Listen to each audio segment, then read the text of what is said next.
ჯორჯიან მანგანეზი რამდენი მიწის ზევით არის, იმდენი მიწის ქვევით არის, ხო? ჩვენ დაპირდა გადატანით მნიშვნელობა. შემოსავლები, მოგება, სარგებელი არის მათი სახელმწიფოს, ანუ ივანიშვილის დანიშნული მმართველის და კერძო ინვესტორის. რისკები, ნაგავი, რომელსაც მოპოვება ქმნის, გადათხრილი ტერიტორიები, დაზიანებული ჯანმრთელობა არის ჭიათურელების. ამ ქვეყანაში შეცვლილა მთავრობები, ამ ქვეყანაში შეცვლილა მინისტრები, ამ ქვეყანაში შეცვლილა ყველა, მაგრამ ამ ქვეყანაში არ იცვლება ირაკლი პეტრიაშვილი. ხონელია ლაპარაკობს მანგანუმის ფასებზე და არ ლაპარაკობს ფეროშენებზე. ამაში საქმე გვაქვს, აი განათლებულ ყალბცნობიერებას რო ეძახიან რა, ანუ სლოტერდაიკის ის არის, რომ შეიძლება ვაცნობიერებ რო ტყუილს ვამბობ, მაგრამ თუ ამ ტყუილით სარგებელს პოულობ, შემიძლია გავაგრძელო ამაზე ლაპარაკი რა. გავაგრძელებ ამის ლაპარაკს. ისინი გააგრძელებენ ტყუილების ლაპარაკს, ჩვენ გავაგრძელებთ იმის ჩვენებას, რომ ეს ტყუილი. ხალხი, რომელიც ეხლა არის შიმშილის ზღვარზე. პურთან ერთად ითხოვს ნაციონალიზაციას და ქალაქის ფონდს. ეს არის ჩემთვის სულ მაგ კითხვა, რომ ვინც ამას ვერ ხედავს, რას ხედავს. მოგესალმებით. სალამი. რამოდენიმე დღის წინ საზოგადოებრივი მაუწყებლის ეთერში სტუმრად იყვნენ გაერთიანებული პროფკავშირების თავმჯდომარე ირაკლი პეტრიაშვილი და CMC ჯგუფის იგივე ჭიათურა მენეჯმენტ კომპანიის სამეთვალყურეო საბჭოს წევრი ბატონი ხონელია. და გვინდა უპასუხოთ რამოდენიმე ტყუილს და манипуляციას, რომელიც მათგან გაჟღერდა და რომელზეც ნუ პრინციპში ისინი თანხმდებიან. მოდი დავიწყოთ პირველი ვიდეოთი პეტრიაშვილით. დავიწყოთ პეტრიაშვილით. სამართლებრივად თუ რამით გვიჭირავს დაუშვათ ის რომ ისინი ვალდებული არიან მოსახლეობას დასაქმებულებს გადაუხადოთ 60% არის სწორედ ის კოლექტიური ხელშეკრულება რაც პროფკავშირთან არის გაფორმებული და ბევრად უფრო ადრე ვინმე რაიმე საინიციატივო ჯგუფი და რაღაც იქნებოდა იმიტომ რომ ეს არის 2019 წლის დროინდელი პროფკავშირებს 60% უხარია და პროფკავშირები წავიდესო კაცო ეს ადამიანი რომელიც ახლა აქ გადაცემაში იყო ჩვენ რო წავიდეთ ამ 60%-ს ან დაზღვევას ან ინფლაციის შედეგად რაც მოიპოვეს მაშინ ინდექსაცია 11.9 რა ვითარებაში თქვენ ხო გახსოვთ ხო ეხლა უმადურებასაც აქვს ალბათ საზღვარი და ხო როგორ ლაპარაკობს აქ ხო ანუ ისე კოლექტიური ხელშეკრულება პირველ რიგში რომ კი არსებობს მაგრამ ამას ისე წარმოადგენს პეტრიაშვილი რომ თითქოს მან პირადად და მისმა პროფკავშირმა ხანგრძლივი და დაუღალავი ბრძოლით მოიპოვა კოლექტიური ხელშეკრულება რა. და ჭიათურასთან ვისაც შეხება ქონია და ვინც თვალს ადევნებს, საერთოდ როგორც ცხოვრობს ჭიათურა, ყველა მიცის, რომ ნებისმიერი გაუმჯობესება და მათ შორის კოლექტიური ხელშეკრულება, ხო? ჭიათურა მოიპოვებს მხოლოდ თავისი ბრძოლით. იქნება გაფიცვა თუ გაფიცვის მსგავსი შრომითი კოლექტივის მოქმედება რა. და სიმბოლური რა არის, იცი, რომ 2019 წელს ახლა ლაპარაკობს კოლექტიურ ხელშეკრულებაზე, ხო? კოლექტიურ ხელშეკრულებას წინ უძღოდა გაფიცვა. ანუ ეს რაღაცა ის ქრონოლოგიურად ესე არის, რაც ის კი მსჯელობაც არ ჭირდება რა. წინ უძღოდა გაფიცვა 2019 წელს, რასაც მე 2019 წლის ბოლოს მოყვა კოლექტიური ხელშეკრულების გაფორმება და 2019 წელს პეტრიაშვილი ამბობს, რომ მაშინ სად იყო საინიციატივო ჯგუფი მე რო კოლექტიურ ხელშეკრულებას ვაფორმებდიო და ინტერნეტში მოვძებნე 2019 წლის გაფიცვის კადრები და პეტრიაშვილის დასამწუხაროდ იქაც ტარიელ მიქაცაძე ლაპარაკობს გაფიცვის სახელით რა ანუ ეს საინიციატივო ჯგუფი მოკლედ სად იყო 2019 წელს სად იყო და იყო გაფიცვის შუაგულში ასე ვთქვათ ხელმძღვანელობდა და მონაწილეობდა ამ გაფიცვაში და კიდე ერთი მნიშვნელოვანი საკითხი არის რომ ანუ ეს გაფიცვაც მოკლედ ჩვეულებრივი გაფიცვა არ არის ხო ჭიათურის გაფიცვა იშვიათად არის ჩვეულებრივი გაფიცვა ხო ჭიათურის გაფიცვის დროს შრომელები უბრალოდ გაფიცვაზე კი არ გადიან იმისთვის რომ მათ მიაღწიონ კოლექტიური ხელშეკრულება იქნება თუ სხვა გაუმჯობესება მათ უწევთ საპროტესტო შიმშილი სხეულის დაზიანება ეს პირის სამოკეროა იქნება გახსოვს თვალის სამოკეროვის შემთხვევაც ჭიათურაში ხო და საერთოდ ბოლო წლებს თუ ნახავთ ხო აი მაგალითად 2023 წელს საერთოდ ორი გაფიცვა იყო წელიწადში რა ლამის წელი არ გავა რომ ჭიათურაში გაფიცვა არ იყოს გაფიცვა იყო 2018-ში 2019-ში 2021-ში 23-ში 24-ში ხო ამიტომ ყველა ის მონაპოვარი რომლითაც სარგებლობს ხო ჭიათურელი შრომელი დაკავშირებული არის უშუალოდ მათ ბრძოლასთან და როცა უკვე გაფიცვის მერე შრომელები გამოძინება ჭირდებათ, რეაბილიტაცია ჭირდებათ, პეტრიაშვილი ჩნდება ხელებდაკაპიცებული და იფორმებს იმ მონაპოვარს რომელიც დგება მშრომელთა ბრძოლის შედეგად რა. ამიტომ აი ეს უმადურობას რო ახსენებს, ხო? თავისთავად რაც ის არის გატეხილი სარკეა რა. რეალობა ის არის, რომ ჭიათურიდან მიდის დიდძალი რესურსი პროფკავშირში, ხო? ანუ საწევროების სახით და არ დაგვავიწყდეს, რომ აი ამ კოლექტიური ხელშეკრულებით რო ამადლის მშრომელებს პეტრიაშვილი ამ კოლექტიური ხელშეკრულებით საწევროებთან ერთად ესე იგი სახელმწიფო ფონდის რაღაც 1%-მდე ცოტა ნაკლები მიდის ასევე პროფკავშირში. მოკლედ პროფკავშირი ჭიათურიდან საკმაოდ ხეირობს და როცა არის გაფიცვა, როცა არის დიდი საჭიროება პროფკავშირის გვერდით დგომის, პროფკავშირი არასდროს არ არის. ცხადია. რა ვიცი, ალბათ 2014 წლიდან ალბათ ყველა გაფიცვაზე ვარ ნამყოფი რაც ჭიათურაში ყოფილა. და ცხადია რომ ეს ქალაქი ხო გამორჩეულად მებრძოლია ამ ხრივ, ანუ გაფიცვა ჭიათურაში მართალია ეს არ არის არასდროს უბრალოდ გაფიცვა, ხო? და იქ გვხვდება რაღაცა სიმრავლე, რაღაცა საპროტესტო ფორმების რა. მაგრამ ამ უმადურობაზე მინდა ვთქვა აუცილებლად, ხო? ესე იგი, შენ უკვე თქვი, რომ ძალიან ხეირობს გაერთიანებული პროფკავშირები ჭიათურისგან. ხო, გულისხმობ უშუალოდ იმ თანხას, რომელსაც ის საწევროს ფორმით იღებს ჭიათურელი მაღაროელისგან. მაგრამ ეხლა, როდესაც ნახევრად მშიერია ჭიათურა, სად არის პროფკავშირების დაორგანიზებული საკვები? სად არის პროფკავშირების დაორგანიზებული, არ ვიცი, კომუნალურების გადახდა? Das შემდეგ, ხო? ამიტომ ვინ არის უმადური, ეს ჯერ კიდე საკითხავია, რა. უმადური. და საერთოდ სად არის საგაფიცვო ფონდი, რომელიც ასე დროს და არა მარტო ჭიათურაში. რომელიც ფაქტობრივად დაანონსეს ოდესღაც, არა? ოდესღაც დაანონსეს და თქვა, რომ აი 100,000 ვრიცხავო, ეს ზუსტად მახსოვს, 100,000 ვრიცხავ და მეც აღარ ვიტყვი რამდენი იქნებაო, მაგრამ მას შემდეგ საგაფიცვო ფონდის ხსენება არც ერთი გაფიცვის დროს, მათ შორის იმ გაფიცვების დროს, რომელსაც რომელთა ხელმძღვანელობაც პროფკავშირს უწევს, ხო? ასეთი გაფიცვების დროსაც კი ამ ფონდის ხსენება აღარ არის რა. კეთილი. ეხლა ვნახოთ პეტრიაშვილის კიდევ ერთი ვიდეო, სადაც ის საუბრობს მაღაროელების დამატებით მოთხოვნებს. არა ის რომ ხო კარგია ბავშვთა ფონდში რაღაც პროცენტები, უფასო ტრანსპორტი და ასე შემდეგ, მაგრამ ეს ილუზია. დღეს პური ჭირდება იმ ადამიანს, საჭმელი ჭირდება, არის მოკლევადიანი გეგმა რომ აი ეს დავალიანება რაც არის, იქნეს გასტუმრებული და ეს დავალიანება ბანკმა არ შეუჭამოს, დაზღვევა რომელიც ასევე აქვს კოლექტიური ხელშეკრულებით იყოს უზრუნველყოფილი, ეს არის სამი პირობა და დანარჩენ საკითხებთან დაკავშირებით, გრძელვადიან პერსპექტივებთან დაკავშირებით, რა შეიძლება მოხდეს, ეთილი ვინებოთ სულ ყველა, თქვენიც მოქალაქეებმაც, სახელმწიფომაც, მთავრობამაც ეს ჭკუას ასწავლისთან იქ. ხო, რა თქმა უნდა, საერთოდ ეს ჭკუის სწავლების ინტონაცია ხშირად ქონდა ამ გადაცემის გამო, გუშინ უსმინე კიდე BMG-ზე პეტრიაშვილს, იქ ოდნავ თითქოს სხვა აქცენტები ქონდა, მაგრამ არსებითად ხაზი იგივეა, ხო?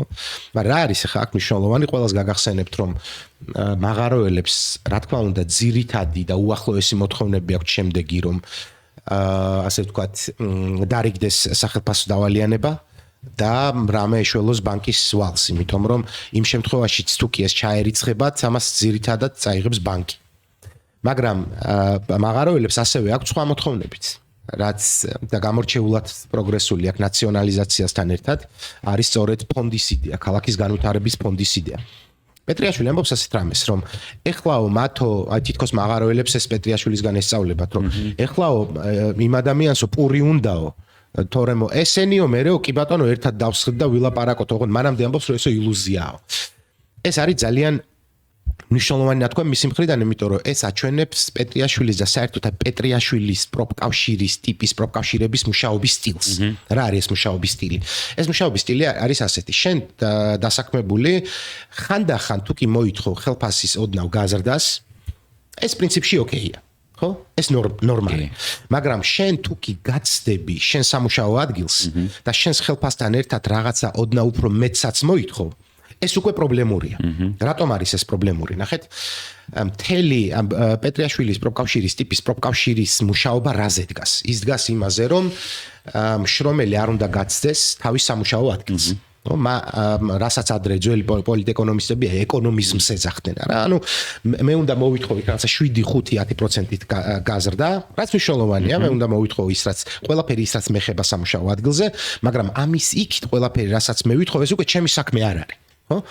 და ეს რასაც მაღაროელები ითხოვენ და რაც გამორჩეულად პროგრესულია, მაგალითად ფონდის იდეა, ეს არის რაღაც რაც ჩვენ გვაქვს სოფლიოს ბევრ ქვეყანაში, განსაკუთრებით ამ სამთო ქალაქებში, სადაც ამოწურვად რესურსზე მუშაობს ინდუსტრია. ფონდი ბუნებრივი არის რაღაცა ძალიან ლოგიკური, სწორი, პროგრესული, კარგი და რაც თავარია შესაძლებელი. ეს ფონდი არ არის რაღაცა, რაც შეიძლება შეუძლებელი იყოს.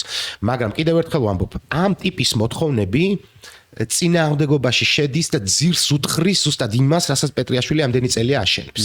ის აშენებს ეკონომისტური ტიპის პროფკავშირს, რომელიც უბრალოდ ნებას რთავს მშრომელებს, რომ ხანდახან მოითხოვონ უკეთესი ხელფასი. არსებითად ეს არის მე ვიტყოდი მეხამრიდი, სოციალური უკმაყოფილების მეხამრიდი, ანუ ის მაქსიმალურად ცდილობს, რომ სოციალური უკმაყოფილება სამუშაო ადგილს არ გაცდეს არასდროს და შესაბამისად ეს არის მე ვიტყოდი რომ ამ ტიპის პროფკავშირული საქმიანობა არის მტრული ამ ქვეყანაში მშრომელი ადამიანის მიმართ. მშრომელი ცხოვრება არ ამოიწურება სამუშაო ადგილით, ხო?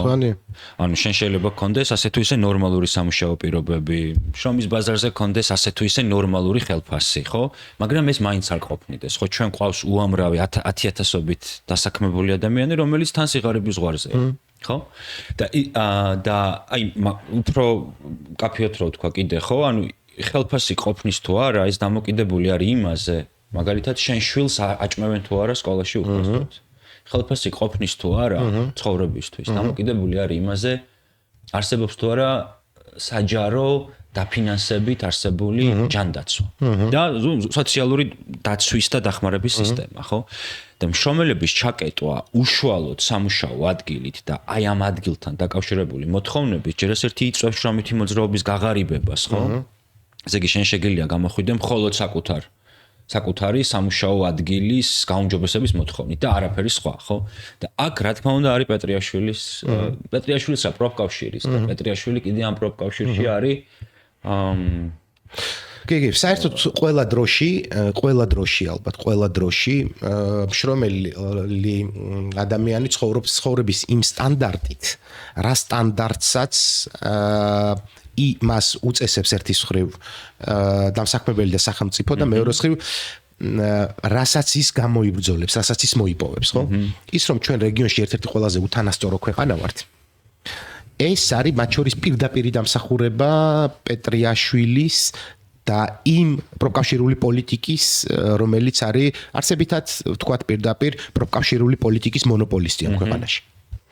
აი, ეხლა მოდი მომდევნო ვიდეოს მომდევნო ფრაგმენტს მოვუსმინოთ აქედან, იმიტომ რომ აქ უკვე პეტრიაშვილი აგრძელებს საუბარს პოტენციურ ნაციონალიზაციაზე და ძალიან საინტერესოდ აგრძელებს რა. ნაციონალიზაციას როცა ამბობს, გარკვეული კატეგორია დაუშვოთ ზოგი შეგნებით და ვინც იღებს ამას, ну წარმოუდგენიათ ის რაც იყო დაუშვოთ კომუნისტების დროს, როდესაც სახელმწიფო მართავდა ქარხნებს, ფაბრიკებს და ასე შემდეგ. კომუნისტების დროს ეს ჰქონდათ, მაგრამ წითელი დირექტორების პერიოდი რო იყო წარმოგიდგენიათ და ეს საქართველოში ვერ იქნება და ხო, ესე იგი, აქ საინტერესო რა არის, რომ ის საუბრობს წითელ დირექტორებზე, მაშინ როცა თვითონ არის ტიპური წითელი დირექტორი. ეს არის ამ ქვეყანაში შეცვლილა მთავრობები, ამ ქვეყანაში შეცვლილა მინისტრები, ამ ქვეყანაში შეცვლილა ყველა, მაგრამ ამ ქვეყანაში არ იცვლება ირაკლი პეტრიაშვილი. მომპოვებელი კომპანიებსაც კი ცვლის GM. კი, აბა, წარმოგიდგენია. მაგაროელი იყო, ეხლა ეს არის რომელიც გადის. ეხლა არის CMC, ხო? პეტრიაშვილი არ იცვლება. მაშინ დავამატოთ ასე იცვლებიან შეპესეები, მაგრამ არ იცვლება ირაკლი პეტრიაშვილი, ხო? ხო, აქ საინტერესო რა არის, რომ ის ამბობს, რომ საბაზრო ეკონომიკის პირობებში ესო ნაციონალიზაცია არის შეუძლებელი, ხო? ну, რა ვიცი, არ ამგონია რომ ასეთი უვიცი იყოს პეტრიაშვილი. მე მგონია რომ ის უბრალოდ ყიდის რაღაცა ცუდ პროდუქტს, ცდილობს ამის გაყიდვას. ანუ ვიღაცას თავს აწონებს თან იმავდროულად და ასე შემდეგ. მაგრამ რატომ წარმოუდგენია რომ მაღაროელები, რომლებიც ამას უსმენენ, ანუ თითქოს ამ მაღაროელებს წარმოდგენა არ აქვთ, რომ სინამდვილეში ასე არ არის. მე ხა რატო არ არის ასე? ჩვენ შეგვიძლია უბრალოდ აი ორი მაგალითი მოვიყვანოთ, ყველაზე ახლო, ყველაზე ცხელი და ჭიათურასთან დაკავშირებით ყველაზე აქტუალური, ხო? ვთქვათ, ვიღებთ დიდ ბრიტანეთს 2021 წელს, ან 23-ში, შეფილდის მეტალურგიული ქარხნის ნაციონალიზაცია ხდება. აქ კერძო ინვესტორის პირობებში იყო ხშირი კრიზისები და რატო არის მნიშვნელოვანი ეს ქარხანა? ეს ქარხანა მნიშვნელოვანია ორი თვალსაზრისით. ერთი, იმიტომ რომ ის არის მსხვილი დამსაქმებელი ამ ადგილას და მეორე კიდე იმიტომ რომ მას განსაკუთრებული მნიშვნელობა აქვს სამხედრო ინდუსტრიისთვის. ამ ეს კრიზისები საფრთხეს უქმნის ორივე მიმართულებას. ამიტომ სახელმწიფო უბრალოდ ადგა გააკეთა მისი ნაციონალიზაცია და თან დაუქვემდებარა თავდაცვის სამინისტროს. ეს არის ერთი მაგალითი. მეორე, მგონია რომ კიდევ უფრო მეტყველი მაგალითი არის ფინური მაგალითი, ხო? თქვათ, იყო ნიკელის მომპოვებელი კომპანია, რომელიც მიაქცია ყურადღება, რომ ვერ იცავდა ეკოლოგისტურ სტანდარტებს, რომ გარემოს დაცვით სტანდარტებს ვერ იცავდა. 2013-ში თუ 14-ში ეს კომპანია კოტრდება და სახელმწიფო ყიდულობს ამ კომპანიას 1 ევროთ, მაგრამ გაგრძელება აქვს ამას. დღეს ფინეთი ნიკელის ექსპორტიორი ქვეყნების ათეულში. ანუ ეფექტური შეიძლება იყოს. ანუ შეიძლება ძალიან ეფექტური იყოს. ანუ ის შეიძლება უფრო ეფექტურიც კი იყოს, ვიდრე კერძო მფლობელობის პირობებში. ეს არის სრულიად აშკარა ტყუილი. ეს იდეოლოგიური საკითხია რა. რომ წარმოვაჩინოთ სახელმწიფო ცუდ მენეჯერად. როგორც ამბობენ, ხო? ხო, ეს სამარცხვინო კიდევ რატომ არის, რომ ესე იგი, ეს კომუნისტური ქვეყნებია, არასაბაზრო ქვეყნებია, არაკაპიტალისტური ქვეყნებია, ან დიდი ბრიტანეთია, ასეთი, ან ფინეთია, ასეთი, ან გერმანია, ასეთი, ან ბოლივიაც კი კაპიტალისტური ქვეყანაა, ეს ხო არის ხალხი, ეს ლათინოამერიკული სოციალისტი, ნამდვილად ეს ხო სრულიად ასეთ კაპიტალისტური ქვეყნებია, ცხადია. უბრალოდ იქ პროგრესი უკავშირდება იმას, რომ თქვა ნავთობ კომპანიების ნაციონალიზაცია გააკეთეს, ეს არის და ეს არსებითად. და ნუ მთელი რიგი თქვა სოციალური რეფორმები. აი ძალიან მოკლედ მინდა რომ ვთქვათ, აი ისეთი სვენელისთვის, რომელსაც შეიძლება სულ არ იცის რა არის ნაციონალიზაცია, ხო? აი ძალიან მარტივი სიტყვებით, ხო? ნაციონალიზაცია არის სახელმწიფო საკუთრებაში დაბრუნება, ან სახელმწიფო საკუთრებაში მოქცევა კონკრეტული საწარმოსი ან წიაღისეულის, ხო? და თანამედროვე სამყაროში ეს ნაციონალიზაცია, ხო? აღარ არის მხოლოდ ის, რომ სახელმწიფოს დანიშნული მენეჯერი მართავს. თანამედროვე ნაციონალიზებული საწარმოები მუშაობენ დემოკრატიული ელემენტით, რომლის ფარგლებშიც არსებობს საბჭოები, კომიტეტები და ასე შემდეგ და მშრომელებს, ვინც ქმნის დოვლადს, მათ შეუძლიათ რომ ამ საბჭოებში და კომიტეტებში მონაწილეობა მიიღონ. რატომ უნდა მიიღონ? ინფორმაცია გქონდეთ, როგორ მუშაობს საწარმო, ხო? რა შემოსავალი აქვს, რა გეგმა აქვს და ასე შემდეგ და მონაწილეობა მიიღოს კონკრეტული გადაწყვეტილების მიღების პროცესში. ეხლა როგორ არის ჭიათურაში მაგალითად, ხო? მშრომელები არც ერთ გადაწყვეტილების მიღების პროცესში არათუ არ მონაწილეობენ, არამედ პოსტფაქტუმ, როცა უკვე გადაწყვეტილება მიღებულია, ისეთი მნიშვნელოვანი გადაწყვეტილება, როგორიც არის თქვა საწარმოს მუშაობის შეჩერება, მოპოვების შეჩერება, ხო? ამას გებულობენ, ისე როგორც მე ვგებულობ თბილისში, საჯარო წყაროებით, ხო? და აი 2017 წელს აი ფინეთის მაგალითი რო ახსენე, ხო, რომ გარემო სტანდარტებს ვერ იცავდა, რომ 2017 წელს სასამართლოში იყო აი ჭიათურის კომპანიის საქმე რა. და ამ სასამართლო იგივე თქვა, რაც ფინეთის შემთხვევაში მოხდა და სასამართლოს თქმაც არ უნდა ეხა ამას, რომ ჯორჯიან მანგანეზი, ვინც არის მოკლედ ეს მსხვილი და ჩვენ ამ კომპანიაზე ცალკე ვილაპარაკობთ ალბათ, ხო? ეს ჯორჯიან მანგანეზი ვერ იცავს სალიცენზიო სტანდარტებს და ამიტომ დანიშნა კომპანიაში სპეციალური მმართველი, ხო? სანამ აი სპეციალური მმართველი რა არის ამას ვიტყვი, მანამდე უნდა ვთქვა, რომ რა შეეძლო კიდე გაეკეთებინა რა. იგივე საფუძვლით, რა საფუძვლითაც შეუშვა სპეციალური მმართველი, იგივე საფუძვლით შეეძლო, რომ მაგალითად გაეუქმებინა ლიცენზია, რაც შემდგომი იურიდიული საფეხურების გავლის შემთხვევაში ნიშნავდა არსებითად წიაღისეულის ნაციონალიზაციას, ჩნდებოდა ფანჯარა ნაციონალიზაციის. მაგრამ ეს არ გააკეთა სახელმწიფომ. სახელმწიფომ შეუშვა სპეციალური მმართველი, რომელიც მას შემდეგ კერძო ინვესტორთან, ანუ კოლომოისკისთან ერთად, უკრაინელ ოლიგარქთან ერთად და საერთო ინტერესები, მათი საერთო ინტერესების გათვალისწინებით მართავს ჭიათურას.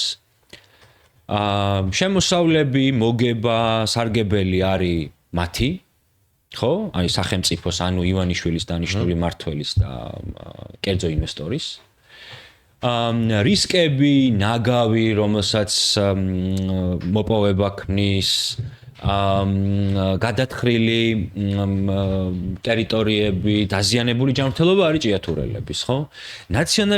ეხლა როცა ჩვენ ვლაპარაკობთ და ჭიათურელები ლაპარაკობენ ნაციონალიზაციაზე, ხო? ამას უპირისპირებენ რას, რომ რა დროს ეს არის ამ მოცემულობაში, როდესაც ჩვენი სახელმწიფო და მთავრობა ისედაც ეს კიდე ცალკე კონტრარგუმენტია ხოლმე. ხო, ეს ცალკე არის, რომ აი ასეთებიც არის, ანუ ნაციონალიზაცია კი, ანუ ზოგადად კი არა ვარ ნაციონალიზაციის ნარდაგი, მაგრამ ამ კონკრეტულ შემთხვევაში მანამ სანამ ივანიშვილი მართავს, ხო, ოცნებას ვაბარებთ, ის არ მივიღოთ, რომ ოცნება არ გააკონტროლოს მთელი ჭიათურა, ხო? და უბრალოდ როგორც ჩანს ამ ხალხმა ჯერ არ იცის, რომ სახელმწიფო მართველი ისედაც მონაწილეობს, ანუ ივანიშვილის ადმინისტრაცია, ესე ფართოდ რო ვთქვათ, ისედაც მონაწილეობს ამ კომპანიის მართვაში ერთი განსხვავებით. ნაციონალიზაციის შემთხვევაში თუ პასუხისმგებლობა გამართული ფუნქციონირების, გარემოს დაცვის სტანდარტის შესაბამისად ამოღების, გარეცხვის, გადამუშავების, ექსპორტის და ასე შემდეგ იქნებოდა სახელმწიფოსი, ხო? და შესაბამისად ის იქნებოდა უშუალოდ ანგარიშვალდებული ამ ხალხის წინაშე და ამ ქვეყნის წინაშე, ეხლა სახელმწიფოს შეუძლია და როგორც აკეთებს ხოლმე კობახი, ხო, ეხლა ბოლოს საზოგადოებრივ მაუწყებელზე მან თქვა, რომ კერძო ბიზნესი არის და პრინციპულად არასწორი იქნება, თქვა. ნაციონალიზაცია პრინციპულად არასწორი იქნება, მაგრამ თან თქვა, რომ კერძო ბიზნესი არისო და იმისთვისაც მადლობელი უნდა ვიყოთ, რომ 60%-ს იხდისო, ხო? მაგრამ სამართლებრივ უნდა ითქვას, რომ კობახიძე ბევრად ზომიერი იყო ვიდრე პეტრიაშვილი. ნაციონალიზაციასთან დაკავშირებით. ხო, ესეც ხო რაღაცნაირად მეტყველი ამბავია. ხო, გადააჭარბა ამ იმაში. რა, ნუ ამას გარდა კიდე ბევრი არგუმენტი არის, არ ვიცი საჭიროა თუ არა ყველას ჩამოთვალა. მე მგონი რომ ცალკე ვილაპარაკოთ იმაზე, რატომ შეიძლება იყოს ნაციონალიზაცია ადეკვატური და მათ შორის რატომ შეიძლება იყოს ადეკვატური ნაციონალიზაცია იმ თავრობის პირობებში, რომელსაც შეიძლება აღიარებდნენ არ აღიარებდნენ საერთოდ ლეგიტიმურად. და იმავდროულად რატომ ღირდეს ზოგადად უკეთეს ცხოვრების მოთხოვნა მათ შორის იმ თავრობის პირობებში, რომელსაც თვლიან ართული ლეგიტიმურად. და ამის საპირისპირო ტაქტიკა რატომ არის შეცდომა და რატომ არის ჩიხი. მე მგონია რომ ღირს ერთხელ ამაზე ვაპარაკეთ. ხო, ჩვენ სანამ ხონელიას ვიდეოზე გადავალთ, ხო, ხონელია ანუ ამ CMC-ის დირექტორთა საბჭოს წევრი. ხო. CMC ეს არის ჭიათურა მენეჯმენტ კომპანია, ანუ კომპანია, რომელიც ახლა მოიპოვებს ამ ესე იგი მანგანუმს მიწის ქვევით და მიწის ზევით. ერთ სიტყვით თვითონ მე ვიტყოდი ასე, რომ ჯორჯიან მანგანეზი რამდენი მიწის ზევით არის, იმდენი მიწის ქვევით არის, ხო? ამიტომ ჩვენ დაპირდა და გადატანით მნიშვნელობით, ხო? ჩვენ ვეცდებით ახლა რომ ამ ლაბირინთებში, მიწის ზედა და მიწის ქვეშა ლაბირინთებში ოდნა უკეთესად გავერხიოთ, იმისთვის რომ ჩვენ მოტყუება არ იყოს ასეთი ძნელი. მაგრამ შესავლის სახით ღირს რისი თქმა, რომ არსებობს კომპანია ჯორჯიან მანგანეზი. კომპანია ჯორჯიან მანგანეზი 2007 წლიდან მოყოლებული ფლობს 40 წლიან ლიცენზიას ჭიათურა საჩხერეში 1000-ობით ჰექტარზე მანგანუმის მოპოვების. პერიოდულად ის ასევე ქირაობს ან ქმნის შეპესეებს, რომლებიც იღებენ უფლებას მიწის ზევით ან მიწის ქვევით მანგანუმის მოპოვების. ესეთი შეიძლება იყოს სხვილი შედარებით შეპესე, როგორიც არის მაგალითად CMC ჯგუფი, რომელსაც უშუალოდ, ასე ვთქვათ, მაღაროები შეიძლება ჩააბაროს და ასეთია უამრავი წვრილი შეპესე, აი კოოპერატორები, რომლებიც აი მოპოვებულ მადას ასევე აბარებენ ჯორჯიან მანგანეზს, ხო? ღია კარიერული წესით მოიპოვებენ ეს არის განსხვავება, ხო? მოკლედ, ვინ არის ეს CMC ჯგუფი? CMC ჯგუფი იქნება 2024 წელს. საინტერესო რა არის? ესე იგი, ერთ რამეს უნდა მივაქციოთ ყურადღება. CMC ჯგუფის სამეთვალყურეო საბჭოს წევრი არის აი ეს ბატონი ხონელია, ოღონდ ხონელია იმავდროულად არის ჯორჯიან მანგანეზის ტექნიკური დირექტორიც. ანუ არ არსებობს ცალკე არანაირი CMC ჯგუფი, ამის თქმა გვინდა, ის არსებობს როგორც აი ჯორჯიან მანგანეზის საცეცი, რომელსაც როცა უნდა გააჩერებს, როცა უნდა ახალ შეპესეს შექმნის და იმას გადააბარებს, ასე ვთქვათ, იმას აღჭურვავს მანგანუმის მოპოვების უფლებით და ასე შემდეგ. და ამ პირველი ვიდეო რითი არის საინტერესო, ხო, რომ ესე იგი რომ ოდნა უკეთესად გავერკვეთ ჭიათურის მიწის ზედა და მიწის ქვეშა ლაბირინთებში. მოდი მოვუსმინოთ. პირველ რიგში CMC, რომელიც ფლობს როგორც მიწის ქვეშა, ასევე მიწის ზედა მოპოვებით მიმართულებას, უნდა ითქვას, რომ 99.9% დასაქმებული არის ადგილობრივი მაცხოვრებლებისაგან. ჩვენ საუბრობთ დღეს მხოლოდ მიწის ქვეშა მოპოვების საქმიანობაში. მაგრამ მიწის ზედა ნაწილზეც საინტერესო არის. მიწის ზედა რა თქმა უნდა დარჩება. ხო, ესე იგი, აქ კიდევ ერთხელ დასტურდება რა, ის ვერსია, რაც თავიდანვე ჰქონდათ მაღაროელებს, რომ ჯორჯიან მანგანეზი სინამდვილეში არსათაც არ მიდის. ჯორჯიან მანგანეზს სურს დარჩეს. უბრალოდ შეიძლება ერთი შეპესე მოიშოროს და სხვა შეპესეს გააგრძელებინოს ღია კარიერული წესით მოპოვება, ხო? და ეს რას ნიშნავს? ეს ნიშნავს კიდევ უფრო გადაწყვილ ჭიათურას, უფრო ნაკლებ დასაქმებულ ადამიანს, კატასტროფულ ეკოლოგიურ გარემოს, ძალიან ბევრ უმუშევარს, ჭიათურას, რომელშიც ეკონომიკური ვითარება არის გაუარესებული, მაგრამ აქ კიდე ერთი მომენტი არის ძალიან საინტერესო, ხო? რომ ხონელია ერთგან ამბობს, რომ CMC ჯგუფი დაკავებულია მხოლოდ მიწის ქვეშა სამუშაოებით. იმავდროულად მომდევნო ეპიზოდში ის ამბობს, რომ CMC დაკავებულია როგორც მიწის ქვეშა, ისე მიწის ზედა სამუშაოებით, ხო? და ეს გაორება, რაც მას აქვს, არის ძალიან ბუნებრივი გაორება, იმიტომ რომ ის თანამდებობრივადაც გაორებულია რაღაცნაირად, ხო? ის საკუთარი თავის დამქირავებელია. ასე გამოდის, ხო? ეს არის ერთი მომენტი. მეორე, ამ ხონელიას ლოგიკით დასტურდება ასევე ის, რომ ეს კოოპერატორები ესენი ასევე არის ჯორჯიან მანგანეზი იმ აზრით, რომ მათ ყველა ისინი, მათ არ აქვთ ცალკე გასაღების ბაზრები. ისინი ყველა ამ მადანს აბარებს ჯორჯიან მანგანეზს. მანგანუმ ლოჯისტიკი ქვია უკვე ახალ კომპანიას, რომელიც იბარებს უკვე აი ამ კოოპერატორებისგან მოპოვებულ მანგანუმს. შუამავალი კომპანია, რომელსაც შემდეგ მეერთ ჯორჯიან. რომელიც ასევე ჯორჯიან მანგანეზია, ხო? მოკლედ, ეს კომპანიის სახელები, ხო არ გაგაწყვეტ? არა. კომპანიის სახელები ხა, ხო და აი მინდა რომ თან ვაჩვენოთ რა, რამდენი კომპანია არის ჭიათურასთან დაკავშირებული რა, რა ვიცი. შეპესე ანდრო, შეპესე ლალი, მანგანუმ 2018, ემი და ენი, ანუ ეს კომპანიების სახელები უბრალოდ ერთი ხრება მეორე ჩდება. მაღაროელი ხრება ეს ხონელია სახელი კომპანია ჩდება, ხო?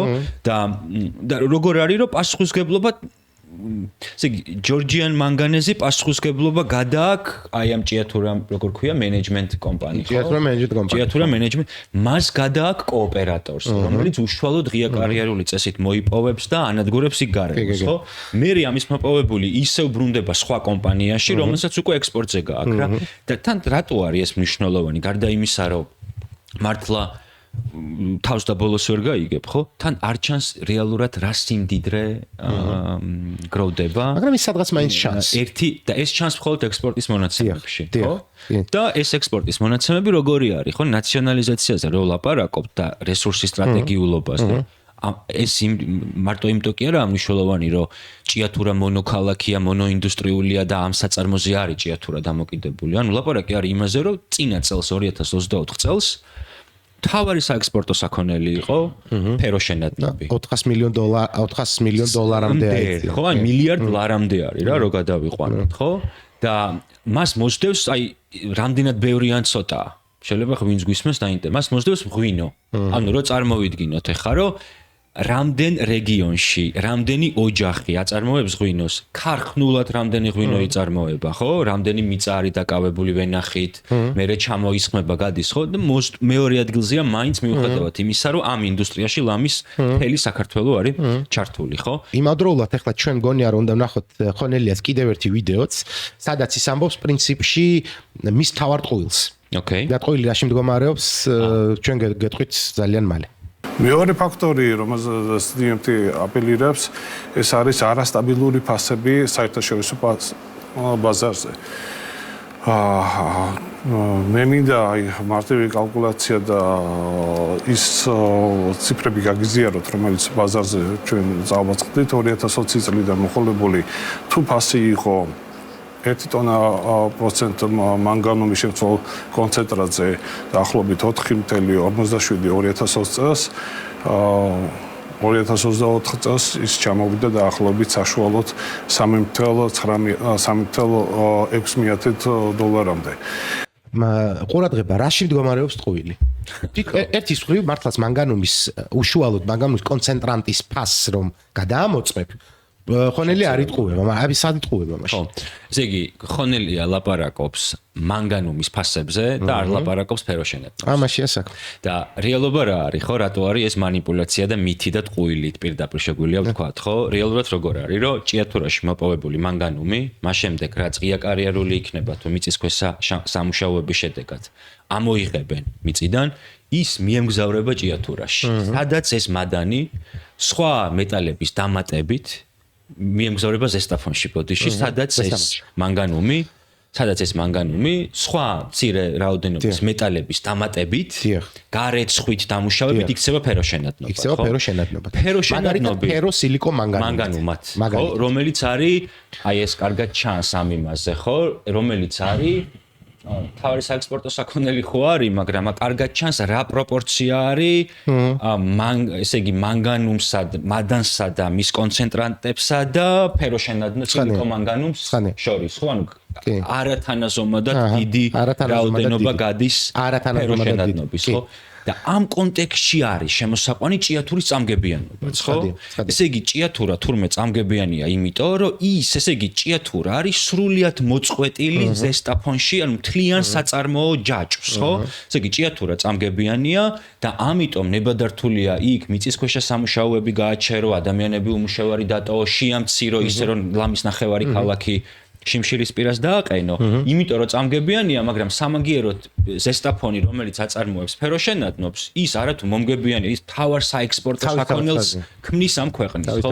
და ეს რაღაცა ის კი არ არის, რომ ჯერ ერთი რომ თავიდანვე ესე იყო ეს ორი ქალაქი დაკავშირებული, როცა შეიქმნა, ხო, საბჭოთა დროს, საბჭოთა დროს არ შეიქმნა, როცა არსებითად განვითარდა ხო ჭიათურა და ზესტაფონი ერთმანეთთან იყო დაკავშირებული იმით რომ არსებითად ეს ორი ქალაქი იყო აი ამ ერთი საწარმოო ციკლის განუყოფელი ნაწილი ხო და პოსტსაბჭოთა დროშიც 2006 წელსაც კი ანუ ეგ არ დაგვავიწყდეს ხო რა დრო არის 2006 რომ აი ლამის რო სტრატეგიულ ობიექტებს რო ყიდიან სიმბოლურ ფასად და რო ყიდიან სულიად გაუაზრებლად ხო ანუ თავარი აგრესიული პრივატიზაცია როცა იწყება ამ ქვეყანაში 2006 წელს ხო იმ პერიოდში სალიცენზიო პირობებში და ეხლაც კი ხო ანუ ეხლაც ამ ლიცენზიაში ცვლილებები შევიდა მაგრამ მნიშვნელოვანი რა არის რომ სალიცენზიო პირობებში ჯორჯიან მანგანეს ეწერა რომ ამას რო ამოიღებ ჭიათურაში და მინიმალური იყო 400,000 ტონა ხო ნახევარი ადგილზე უნდა დაამუშავოს. სად არის ეს ადგილზე საქართველოს ზესტაფონში, ხო? ანუ ამ ჭიათურის წიაღისეულის პრივატიზაციით მაშინ იმედოვნებდნენ, რომ ეს აამუშავებდა ჭიათურასაც, მაგრამ ზესტაფონსაც, ხო? მაგრამ ეხლა ვინაიდან მოკლედ ესე აწყობს ხონელი ჯორჯიან მანგანის, ხონელია ძალიან პატარა ფიგურა არის თელ ამ რაღაცა მაფიოზურ ქსელში, რომელიც აი ამ სიმდიდრეს არის დაპატრონებული, ხო? ეხლა უბრალოდ ესე აწყობთ, ხო? ეგ კი არა, თვითონ ჯორჯიან მანგანეზიც კი ფულს ესხულობს ერთ-ერთი დისტრიბუტორისგან ფეროშენადნობის რა ეს როგორ ქვია ამას გეტყვი ახლა Steel International Trading Company ხო რომელიც არის გამსესხებელი ჯორჯიან ეს კომპანია თვითონ ვაჭრობს ფეროშენადნობით და მადნებით და ფულს ესხულობს ჯორჯიან მანგანეს ხო 2019-ში წარადგინა თურნა ამ ყიბულში როგორც მახსოვს როგორც კომპანია რომელსაც გაყიდვების გამოცდილება აქვს რაღაც აფრიკაში სხვა და რუსთავში ფლობს ასევე ეს ყიბულს ფლობს და რუსთავში ფლობს რუსთავი გაიფიცა დღეს ხო აქ რა არის კიდევ ერთხელ რომ გავიმეოროთ მნიშვნელოვანი ანუ რა სიტყვება ხონელია ხო ხონელი ამბობს რომ მადნის ფასი დაეცა მსოფლიო ბაზარზე საქმე ის არის რომ მადანს ჯორჯიან მანგანეზის არ ყიდის თითქმის ან ყიდის უმნიშვნელო რაოდენობით. როგორც უკვე ითქვა, ის ყიდის ფეროშენადნობს. ანუ ეს მადანი მიდის ზესტაფონში და რაღაცა სხვა მეტალების დამატებით ვიღებთ ფეროშენადნობს, როგორც უკვე ითქვა და როგორც ძველი ქართველი მეცნიერები იტყოდნენ, ფეროშენადნობი არის ფოლადის წიწაკა და მარილი, ესე ფორმულირებას წავაწყო. ანუ ფეროშენადნობი არის რაღაც რასაც მე იყენებენ ფოლადის ინდუსტრიაში და მის გარეშე თითქმის წარმოუდგენელია იქ რაღაცა სამხედრო ინდუსტრია და მთელი რიგი სხვა მძიმე მრეწველობები ხო მათ შორის მშენებლობის სფერო ხო ანუ სიმკვრივეს გამძლეობას მატებს უკვე მეწყალს რა და ეგ დავშოთ ხონელი ამას ზის და იტყუება ხო კაი ანუ პეტრიაშვილიც დაუშვათ რომ ხელა არაყენებს ამას თითქოს ნიშნის ქვეშ ის ერთ მომენტში ლაპარაკობს აი ჯორჯიან მანგანესო ბევრი შეპესე ყავს ამაზე ლაპარაკობს მაგრამ ჭიათურა და ზესტაფონი ფონდი, რაც არის ცენტრალური იმისთვის, რომ ადამიანმა გაიაზროს რასთან აქვს. ერთად არ ახსენებს. ანუ არაჩვენებს, რომ ეს არის ერთი საწარმოო პროცესის ნაწილი. წარმოდგენა არ აქვს. ან ყოლა, მაგრამ ის რა არის უფრო მტკივნეული და უფრო ან არა აქ ან ხო. დრამატული ჩვენთვის, რომ ამას წარმოდგენა არ აქვს, როგორც ჩანს არც ირაკლი გობახიძეს. ხო. ალბათ არა. ირაკლი გობახიძეს შეიძლება არ აქვს წარმოდგენა, მაგრამ უბრალოდ ვერ წარმომიდგენია. ვინმე არა უხსნა? ვინმე არა უხსნა და თან პეტრიაშვილს ამაზე წარმოდგენა არ ქონდეს. ხო, ანუ როგორი ცუდიც არ უნდა იყოს პროფკავშირი. ხო, რაღაც შეუძლებელი. მე უფრო მგონია, რომ აქ საქმე გვაქვს აი განათლებულ ყალბცნობიერებას რო ეძახიან რა, ანუ სლოტერდაიკის ის არის, რომ შეიძლება ვაცნობიერებ რო ტყუილს ვამბობ, მაგრამ თუ ამ ტყუილით სარგებელს პოულობ, შემილია გავაგრძელო ამაზე ლაპარაკი. რა გავაგრძელებ ამის ლაპარაკს. მოდი მაშინ ჩვენ ხო არ დავასრულოთ ჩვენ საუბარი ასე. ისინი გააგრძელებენ ტყუილების ლაპარაკს, ჩვენ გავაგრძელებთ იმის ჩვენებას, რომ ეს ტყუილია. ეს ტყუილია. ეს ერთი. ორშაბათს ჭიათურა აგრძელებს ბრძოლას, ხო, ამასთან. და ისინი ჩამოდიან ორშაბათს. ორშაბათს აქ იქნება აქცია კანცელარიასთან. ჩვენ არა მარტო უერთდებით ამ აქციას, არამედ უერთდებით მთელი ცნობიერებით, ხელით, ფეხით, მეგობრებით, ამხანაგებით და მთელი შეგნით. ეს არის ძალიან პროგრესული პროცესი. თავისი მოთხოვნებით, ხო, რომელიც ნაციონალიზაციაზე არ დაიყვანება, მაგრამ ნაციონალიზაცია არის ცენტრალური მოთხოვნა, ხო, რომელიც სურათს ქმნის, როგორ ხედავს და ხალხი, რომელიც ეხლა არის შიმშილის ზღვარზე, ხო? პურთან ერთად ითხოვს ნაციონალიზაციას და ქალაქის ფონდს. ეს არის ჩემთვის ეს ამის სულ მაგ კითხვა, რომ ვინც ამას ვერ ხედავს, რას ხედავს, რა. რო ანუ გადარჩენას კი არ ითხოვს მარტო, უკეთეს ცხოვრებას ითხოვს. რაღაც ჰორიზონტი აქვს დასახული, რომ ამ ქალაქს შეუძლია იცხოვროს უკეთესად. ჭიათურელ ბავშვებს შეუძლიათ მიიღონ განათლება, აირჩიონ პროფესია, ისწავლონ. ეს ფონდი ხო ამას მოემსახურება ერთად. მოკლედ, ისინი არ თხოვენ მოწყალებას. და ისინი არ თხოვენ მოწყალებას, ანუ ყოველგვარი ენის მოჩლეკა და შებრალება ამ საინიციატივო ჯგუფის და მთელი ქალაქის, რომელიც ფეხზე დგას და მრისხანეთ და ძალიან მკუხარეთ ითხოვს იმას, რაც ეკუთვნის და ეს ხალხი მოდის თბილისში და გელოდებით თბილისში. ორშაბათს პირველ საათზე კანცელარიასთან. დროებით.